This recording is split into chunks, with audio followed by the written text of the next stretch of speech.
Do you feel like you're stuck in the rat race? Do you feel like one day you're going to be working and then collapse and that'll be the end of it? Do you feel like your job is everything that you eat, breathe, and see? Well, I'm going to go over some things that I realized as a teacher who quit my job 2 years ago after over a decade of teaching in public schools that may speak to you and help you have some perspective on this never-ending rat race. So I graduate and then I work and work and work until I die and collapse on the job. You might be laughing about people collapsing on the job, but I can tell you a handful of stories of people that I've worked with and I've witnessed literally collapse and die on the job. And I've shared this story before, but I've had a principal that died, had a heart attack at 42 years old. I mean, you don't think that in your 40s you're just going to die and collapse on the job, but these things do happen.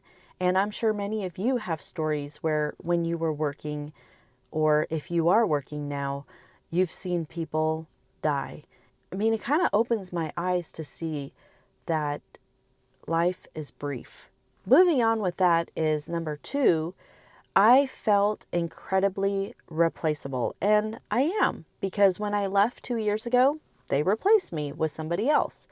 Unfortunately, we think, oh, we're invincible on the job. No one can replace my skills. You are replaceable. No matter how high you are on the ladder or how low you are on the ladder, if you decide one day to collapse or you decide one day to walk away from your job, then the company will have somebody either lined up to take your spot or to hire somebody new who's willing to learn and do the job that you once did. Throughout my teaching career, I had 3 children, and for all 3, I was expected to do the same amount of work, perform the same during my pregnancies and even after my pregnancies. When I came back from maternity leave, I had to turn the lights off and make sure that nobody would be knocking on my classroom door wanting to come in during my lunch break while I was breast pumping. And that's just the reality of it.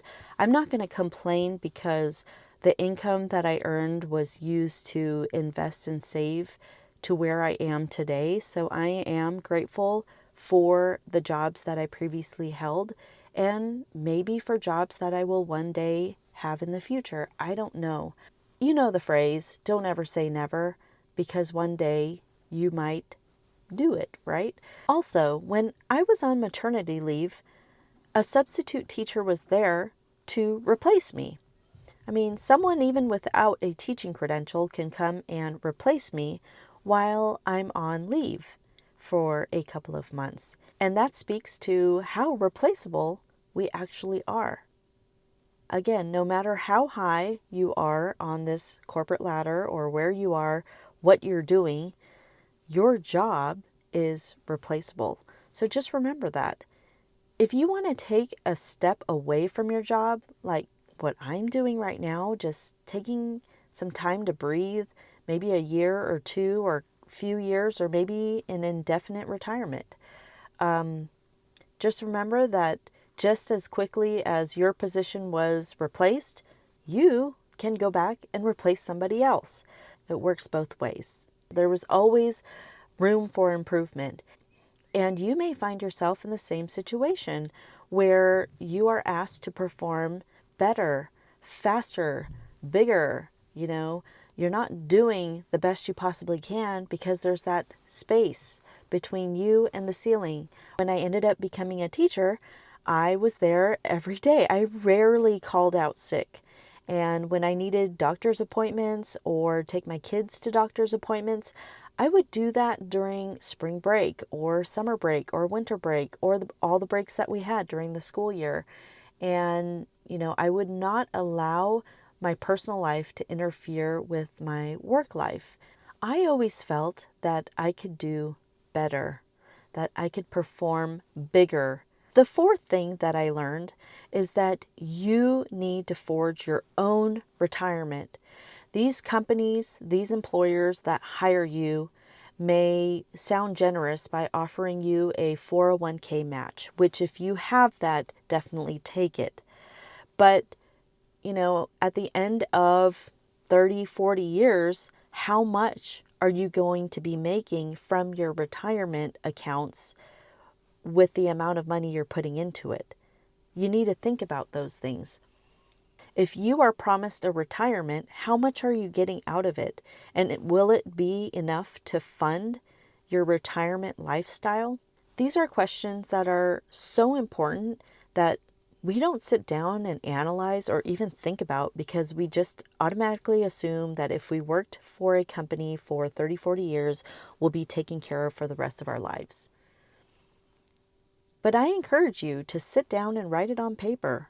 How much are you putting into your retirement accounts and how much are you expecting out of them after 30, 40 years of working, if that's the route you choose?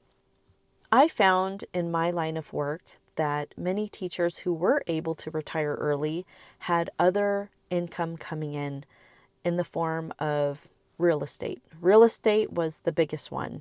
I've had a lot of colleagues with several different properties and those properties generating income for them. And that was something that I prioritized going into taking a break from teaching.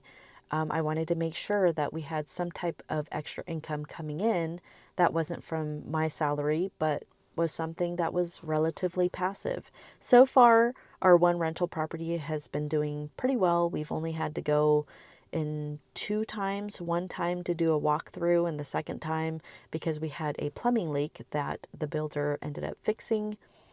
So those are things to consider as you think about retirement and as you're in your careers right now, because while your career right now is good, you're earning money, you're doing a job that you're learning from, you will eventually leave that job. Unless you plan on staying there forever. I mean, you could stay there forever until you die. But, oftentimes you do need to think about, okay, after I stay here for 4 to 5 years, what's my plan? And I always think in advance of about 4 to 5 years because I think that is the sweet spot for me. I can kind of visualize in 4 to 5 years, what will our financial situation look like? Where would we be living? You also need to be sane. You can't be thinking that you're in this constant rat race that's never ending. Have a balance between your job and taking a break, unloading some of that pressure because you matter.